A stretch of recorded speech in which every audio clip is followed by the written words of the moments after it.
Então, hoje nós vamos falar sobre as perspectivas do clima para essa safra 2022-2023 e a tendência para os próximos 15 anos. A tendência para os próximos 15 anos, na realidade, como já falei na outra vez, é de resfriamento global e não de aquecimento. Então, é muito importante vocês terem isso em mente para poder se planejar.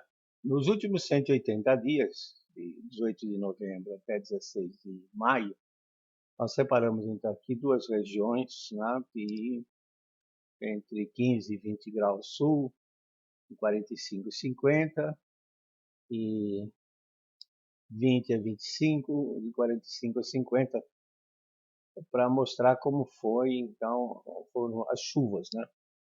Então, aqui na tirinha de cima, vocês têm o que é verde, foi excesso de chuva, que choveu acima da média, e depois, a partir mais ou menos do metade dia 20 de março, aí parou de chover e fechou com um leve déficit, de tal forma que está na média, né? Vocês podem ver também aqui, com essas barrinhas, esses totais diários, choveu razoavelmente bem, mas aí a partir já de março começou a escassear. Na parte de cima, que pega mais a região da Malgiana, né, também tivemos praticamente na média uma redução pequena de 10%, representada aqui por essa cor marrom, nessa curva do acumulado de precipitação. Esperava-se aí em torno de 950 milímetros e ocorreu 850 milímetros. Tá?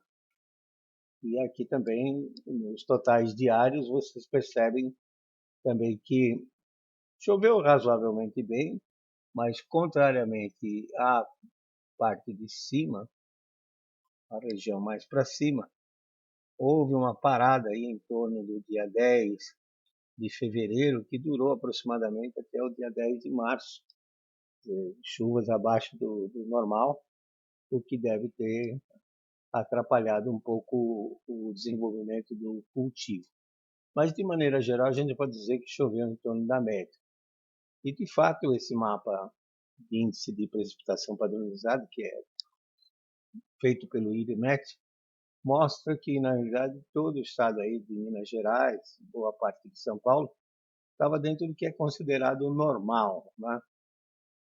Ou seja, um desvio padrão para cima, um desvio padrão para baixo, de tal forma que não teve muita surpresa, com exceção, obviamente, do noroeste, né, de São Paulo, que aparece aqui com déficit de chuva, né, considerado extremamente seco, norte do Paraná, e metade do Espírito Santo e as partes do sul da Bahia, foi que ficaram então com chuvas abaixo do normal nesse período acumulado de 6 meses. Né?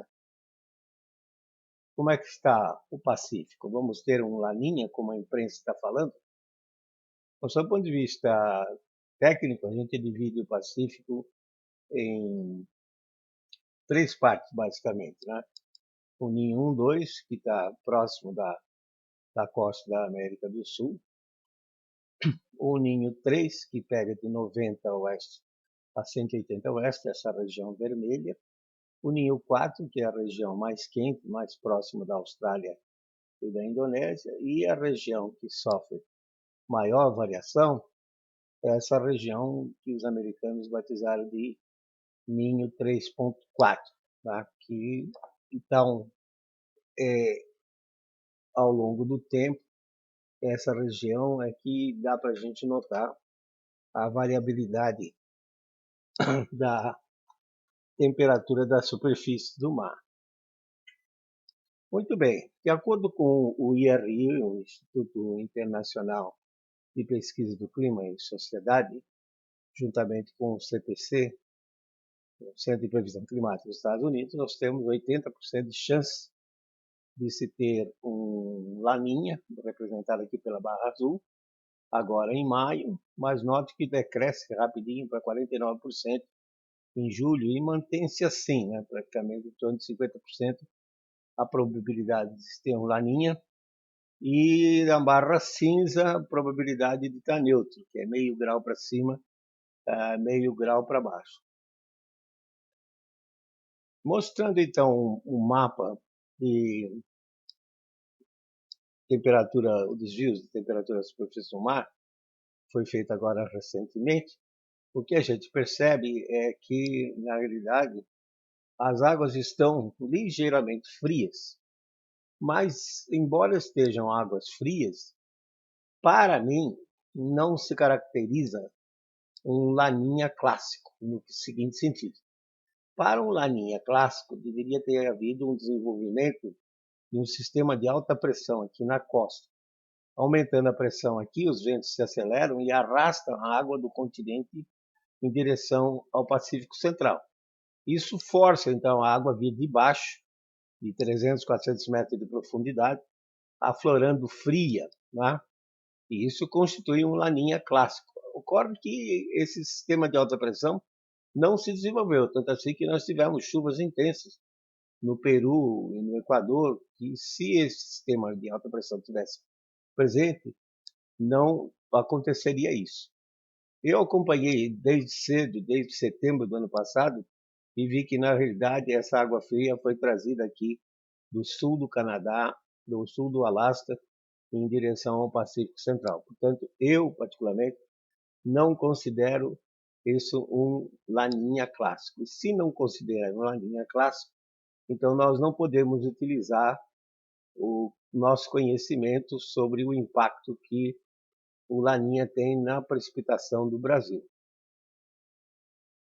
Agora nós estamos vendo em profundidade, que é a superfície, aquele mapa que vocês viram, a Austrália à esquerda, a América do Sul à direita, estamos indo até 450 metros de profundidade, e aqui eu coloquei uma linha em torno de 150 metros de profundidade, que mostra então essa bolha de água quente, né, que nós chamamos de ondas de Kelvin, vindo em direção à América do Sul.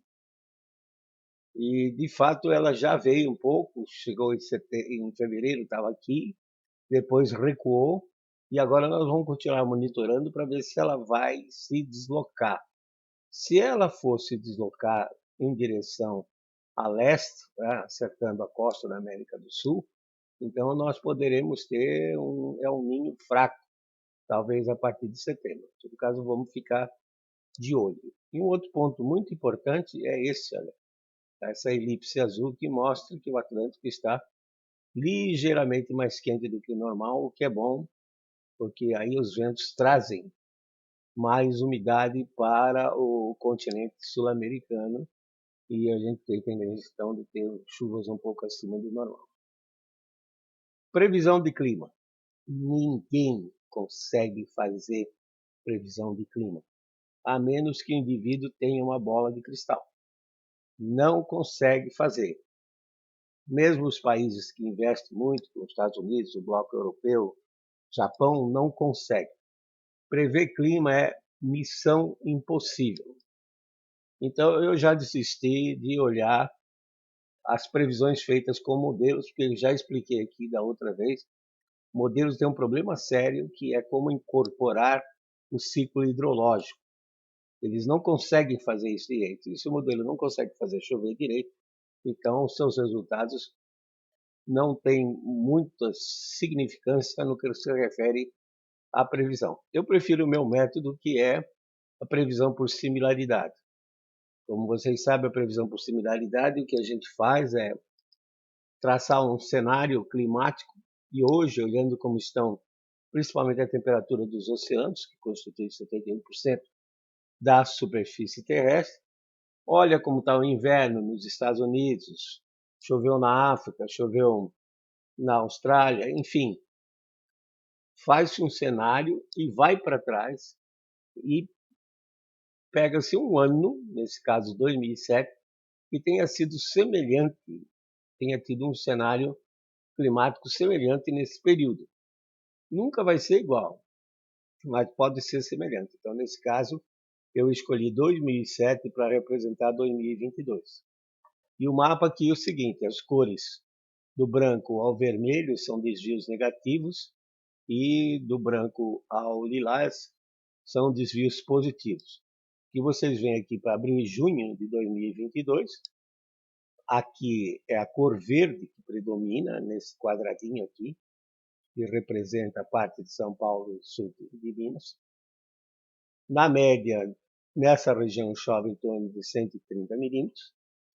E pela escala aqui nós temos 10 milímetros a menos a 20 milímetros a menos. Como é um trimestre, e a razão pela qual eu trabalho com trimestre é que a natureza não segue o calendário civil.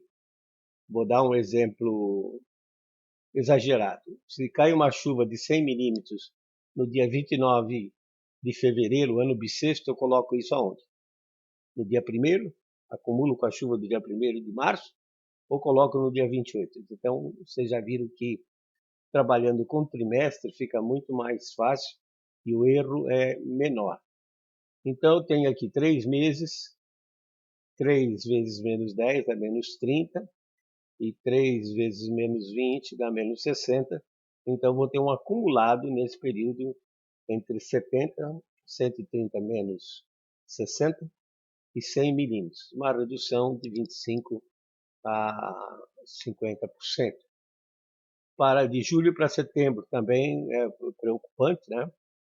Porque há uma redução, a média de julho é em torno de 100, 110 milímetros aqui, e eu preferi pegar o verde, que é a média em direção a um desvio negativo, né? De tal forma, então, que nós teríamos aqui 0 a menos 30, então eu espero um acumulado de 80 a 110 milímetros, uma redução de até 30%. E agora a minha preocupação é outubro a dezembro, né? Desse ano vocês podem ver aqui que o mapa está todinho vermelho e amarelo, indicando reduções bastante significativas. Eu, em particular, aqui peguei entre menos 50 milímetros por mês e menos 60 milímetros por mês, que daria uma redução de 150 a 180 milímetros, e eu espero um acumulado, então, de 450 a 480 milímetros, ou seja, um desvio negativo de 25 a 30%, sendo que, minha opinião, devido ao posicionamento dessas manchas azuis aqui, ou seja, excesso de precipitação, e depois esses pontos aqui ao longo da costa, parece que as frentes frias vão pegar esse caminho, passar por aqui pelo sul e seguir ao longo da costa e não produzir chuva no interior. Portanto, eu espero que haja um atraso na estação chuvosa, possivelmente a estação chuvosa se fixando a partir da segunda quinzena de novembro. Agora, não quer dizer que não vai chover. Chove, mas são chuvas isoladas, não são chuvas contínuas, né? É assim que a redução esperada é da ordem de 30%, e mesmo assim 450 a 480 milímetros é muita chuva. Tá? Mas tome cuidado quando então forem cuidar dos cultivos, essas coisas todas, que é possível então que haja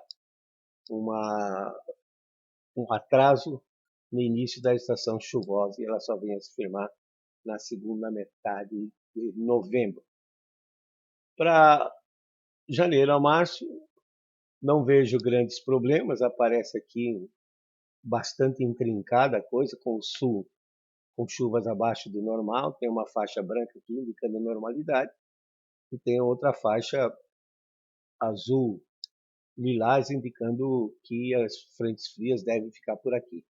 No caso, no nordeste de Minas, zona da mata e parte da Bahia, parece que vamos ter chuvas em torno da normalidade, né? De novo, chuvas isoladas e não contínuas, de tal forma que para esta região do sul de Minas e norte de São Paulo, eu espero aí na média, então da ordem de 0 a mais 30 milímetros nesse período de janeiro a março, sugerindo então um acumulado de 640 a 670 milímetros, que se somado com aqueles 450 atrás, você vê que já dá um total bastante bom para esses 6 meses, né? Com relação ao inverno, também por similaridade em 2007, eu espero pelo menos 3 massas de Apolar. É claro que vamos ter mais, né? Já tivemos uma, Maria da Fé já registrou geada há umas 3 ou 4 semanas atrás, e temos uma agora que está entrando, né? Que pode afetar um pouco as temperaturas, mas eu digo das que acho que são mais prováveis, porque é muito difícil você trabalhar com uma previsão de geada com muita antecedência, como é esse caso nosso aqui. Então, eu espero uma chuva, uma geada razoavelmente severa, em que a temperatura do abrigo vai estar entre 0 graus e 2 graus positivos, e em geral, quando o abrigo está, por exemplo, com 2 positivos, no chão já vai estar 1 negativo. Tem pelo menos 3 graus de diferença entre o abrigo, que está a 1,5 m, e a superfície. Em geral, 3 graus, dependendo da situação, condições de vento, cobertura de nuvem, às vezes já 4 graus abaixo do que o abrigo está registrando. E isso é o final deste mês, possivelmente entre 25 e 30 de maio. Também logo em seguida, entre 4 e 9 de junho, teríamos uma moderada, em que a temperatura do abrigo estaria entre 2 e 4 graus positivos, quer dizer, chegando a 0 graus no chão. E a minha preocupação é essa última aqui, no mês de julho. Isso porque, se a gente fizer as estatísticas, no sul de Minas, a gente vê que 60% das geadas severas e 75% das fatais, que em inglês se chama de killing frost, geada matadora, elas ocorreram entre 25 de junho e 25 de julho.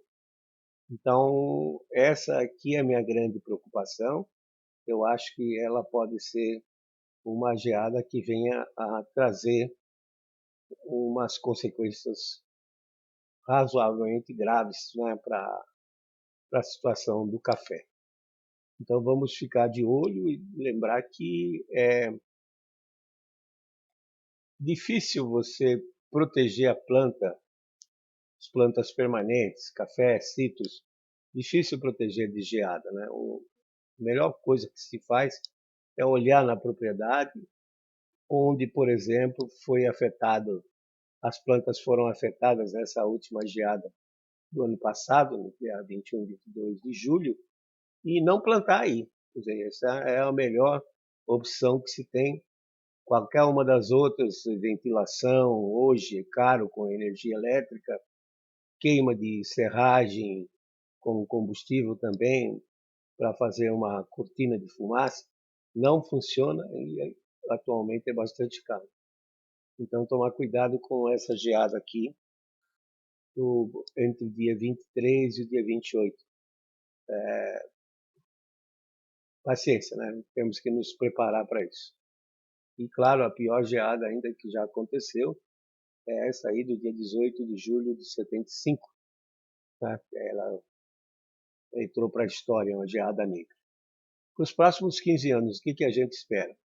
Não vou nem falar de modelo global, porque o modelo global, como eu disse, tem suas grandes limitações, particularmente no que se refere ao ciclo hidrológico. O modelo não sabe criar nuvem, o modelo não sabe fazer chover, e, portanto, há uma tendência deles responderem sempre ao tal do efeito estufa, né? O aumento da concentração de gás carbônico, e tendem sempre a exagerar. Vamos ver exatamente o que está acontecendo do ponto de vista físico. O Sol é a principal fonte de energia e ele está entrando num período de baixa atividade. Então, essa é a série do Observatório de Zurich, na Suíça, organizada desde 1749. E note aqui esses ciclos, são chamados ciclos de 11 anos, são ciclos de manchas solares, em que sai de praticamente 0 manchas, aqui na escala vertical à esquerda, atinge um pico em 4 anos, depois leva 7 anos decrescendo para 0. Vocês notam que esses picos são todos irregulares, né? Quer dizer, o Sol não tem um comportamento fixo. Mas o que se percebe foi que no início do século XIX, nos anos 1800, ocorreram dois picos com muito poucas manchas, menos de 50.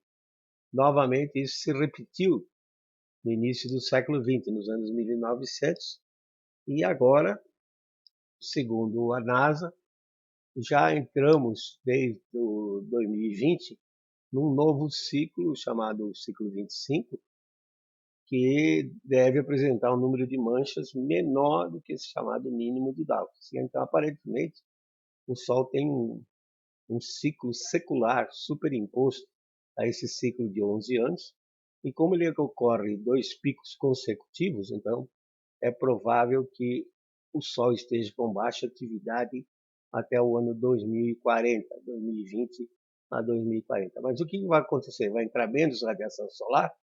Não, aparentemente o efeito é indireto. O Sol, quando está com baixa atividade, tem o seu campo magnético enfraquecido.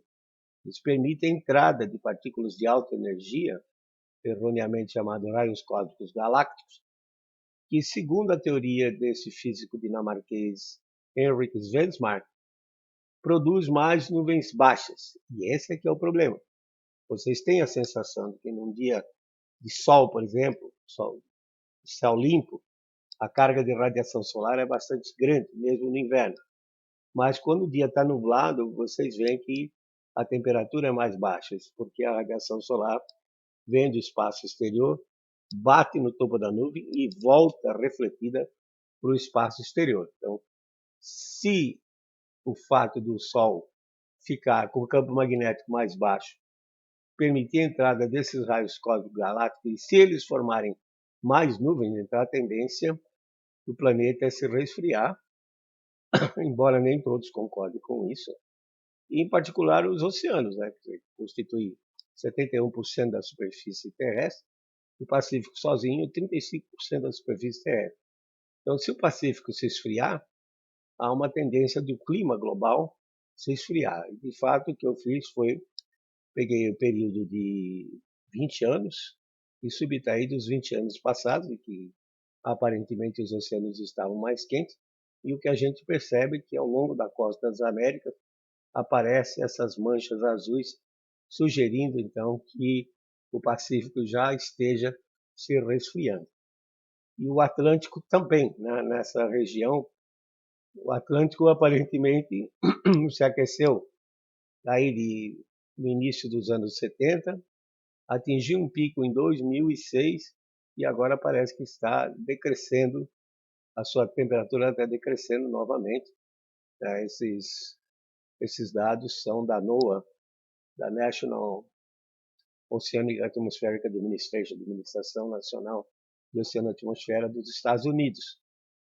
Isso é muito ruim, porque no caso da Europa, os ventos passam pelos Estados Unidos e Canadá, e se eles passarem por um oceano que está mais frio, eles vão levar ar mais frio e mais seco, e a Europa vai passar por invernos mais rigorosos e invernos mais longos.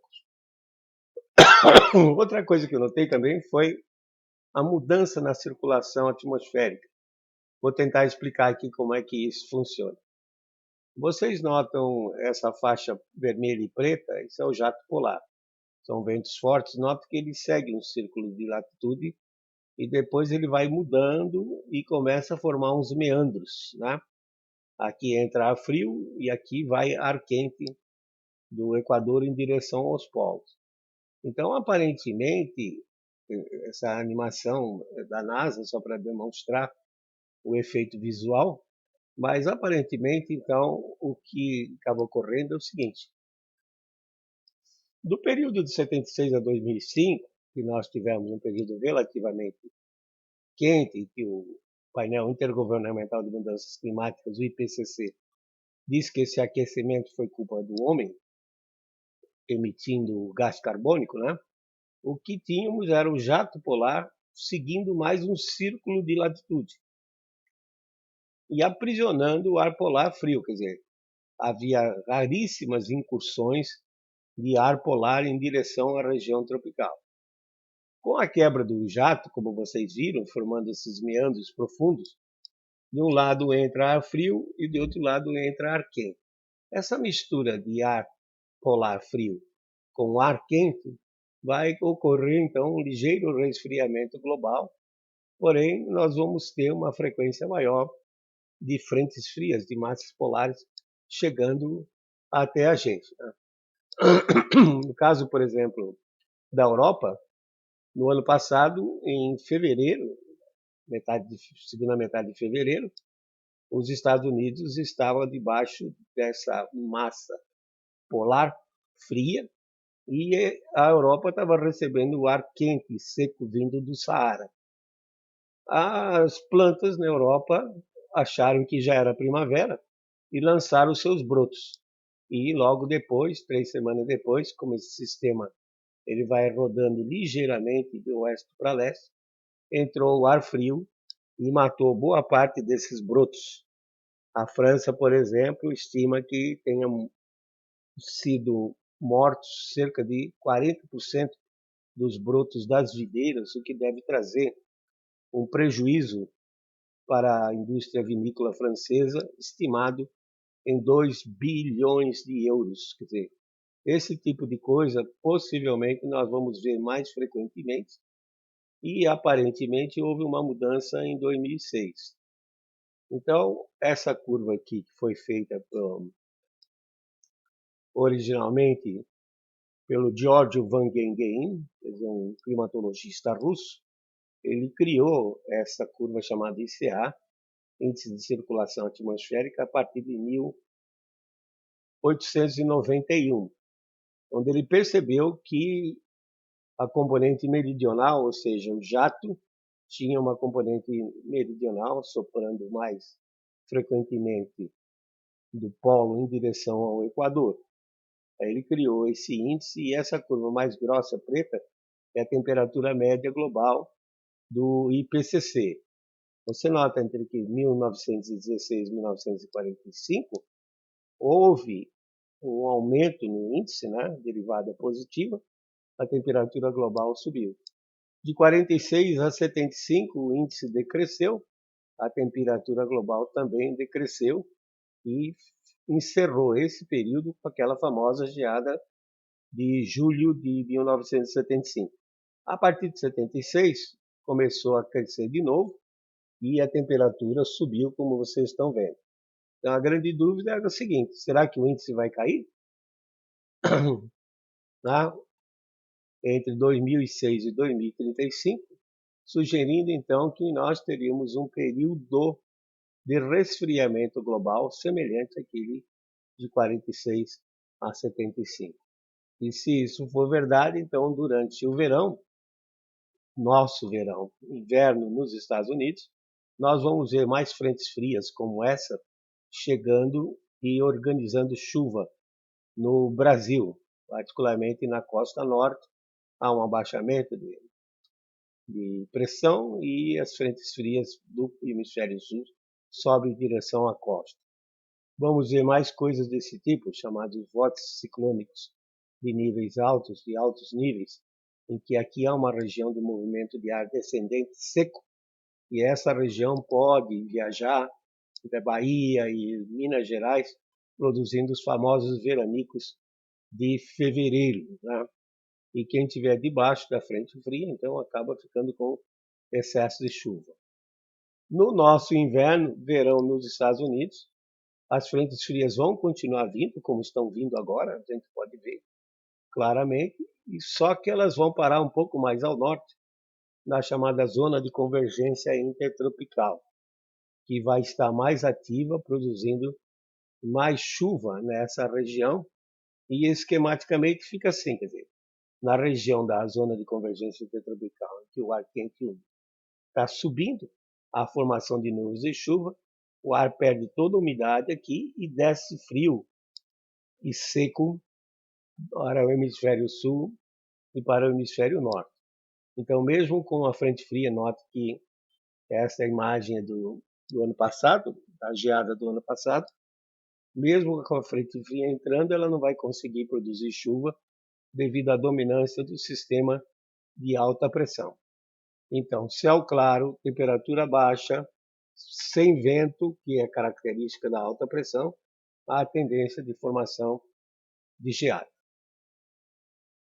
Mas eu, particularmente, não estou tão preocupado com chuva para a agricultura em si. O que eu fiz foi, peguei a década passada, 2011 a 2020, e comparei com aquele período anterior, a média do período anterior, 1981 a 2010. E o que eu percebi foi o seguinte, que muitas das regiões aqui, notadamente em Minas Gerais, aparece com uma redução, em média, de 10 a 15 milímetros por mês, o que representa uma redução aí de 150 a 250 milímetros por ano. Não é tão crítico, se chove 1.500, reduzir 200, fica com 1.300, ainda tem bastante água. Mas tem um problema sério nisso aí, que é essa linhazinha que eu estou colocando aqui, que representa esquematicamente a vertente, ou seja, o divisor de água, porque daqui nascem os grandes rios, como São Francisco, Tocantins e Araguaia, que vão para o norte, mas daqui nascem também grandes rios como Paranaíba e Rio Grande, que se juntam para formar um rio Paraná. E eu estou preocupado que, reduzindo as chuvas aqui nas serras de Minas Gerais, vai haver redução da água disponível para ser turbinada nas hidrelétricas. Então, o que eu fiz? Como pluviômetro é medida pontual e sofre muito de microclima, eu peguei uma estação fluviométrica no Rio São Francisco, São Romão.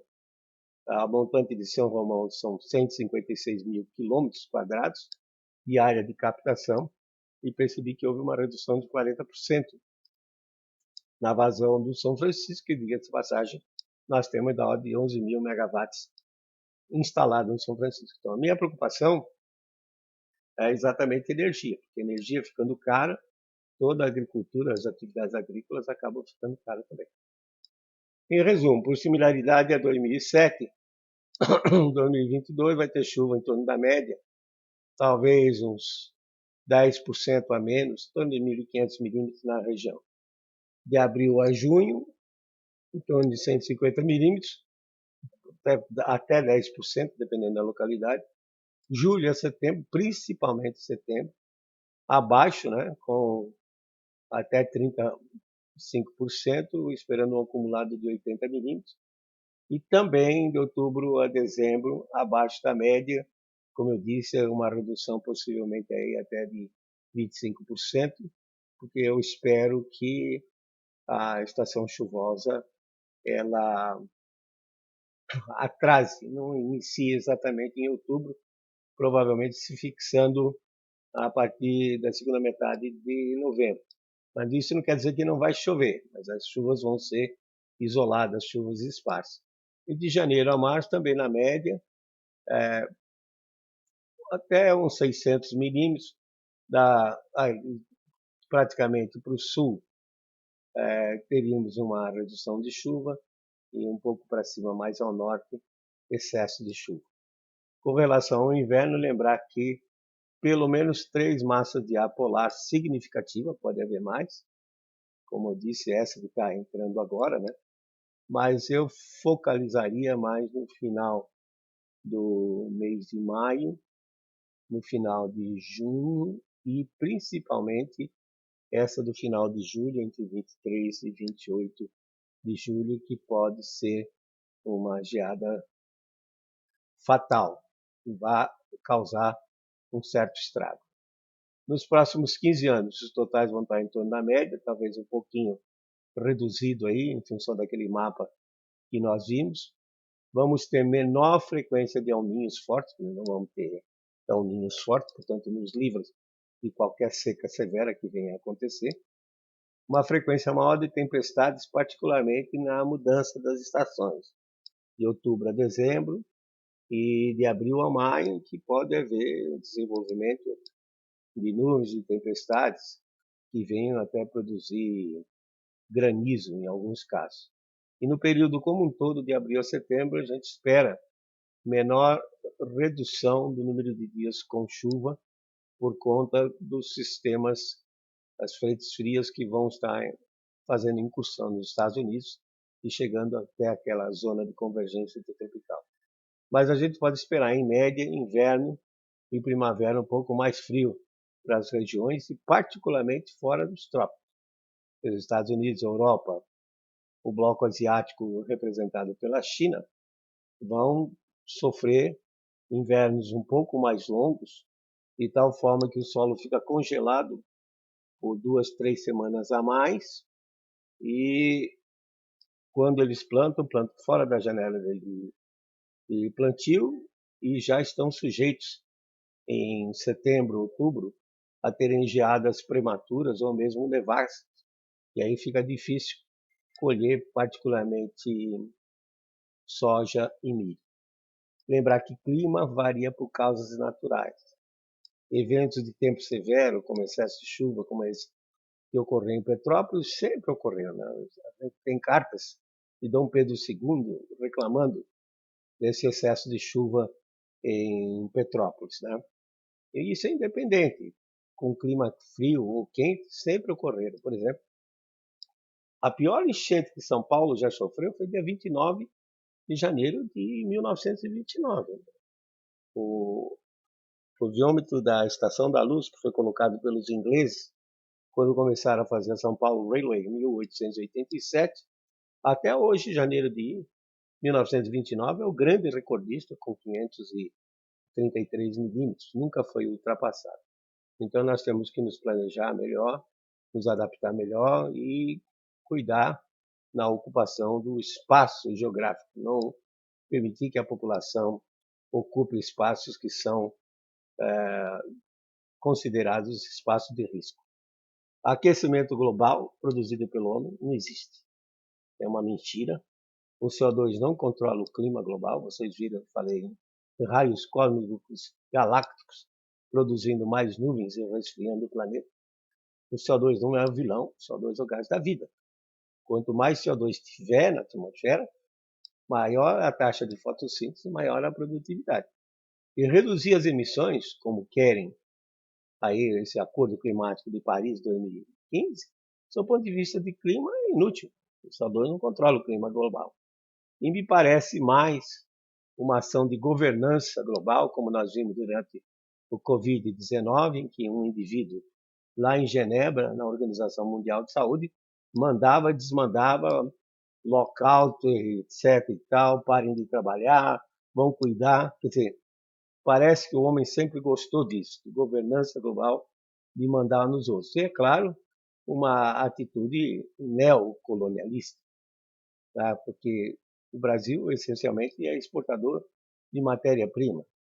Soja, milho, café, alumínio, ferro. E quando a gente precisa de algo com mais tecnologia, a gente tem que pagar os royalties, né? O caso, por exemplo, um iPhone de última geração que está saindo agora, que custa 15 mil reais, ou seja, aproximadamente 60 sacos de soja, e o indivíduo, para tirar livre 60 sacos de soja, vai precisar no mínimo de 2 hectares. Então, 2 hectares plantados, tá? Para comprar um iPhone. Quer dizer, isso é absolutamente ridículo. Nós temos que mudar isso e não podemos aceitar esse tipo de situação. E a própria mídia faz uma confusão tremenda entre tempo e clima. Às vezes você ouve até notícias agrícolas, por exemplo, fazendo essa confusão. Tempo é o estado instantâneo da atmosfera. É o tempo que mata a planta, é o tempo que mata o animal, é o tempo que destrói uma residências, etc. e tal. Clima não existe. O clima é estatística. Por exemplo, eu posso pegar 90 dias de temperatura mínima, agora nesse inverno, somar tudo e dividir por 90 e chegar a uma temperatura mínima média que pode ser até acima da história, da média histórica, e chegar à conclusão que o clima foi quente. Mas, de repente, foi aquela geada do 23 a 25 de julho, foi que matou a planta. Então, não confundir clima com tempo. Tempo é realmente o estado atmosférico que interfere violentamente com os seres vivos e com as suas atividades. E outra confusão é conservação ambiental e mudanças climáticas. O clima sempre variou, né? E conservação ambiental é uma condição necessária para a gente viver nesse planeta, mas é independente. Se o clima se aquecer, temos que conservar. Se o clima se resfriar, temos que conservar também. Então é muito importante fazer essas distinções para que não se incorra em erro. E lembrar das sábias palavras de Francis Bacon. O PCC diz que o homem está mudando o clima, né? Aquecendo o planeta. E Francis Bacon, 400 anos atrás, dizia que nós não podemos comandar a natureza.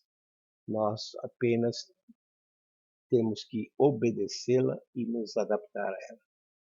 Muito obrigado pela atenção.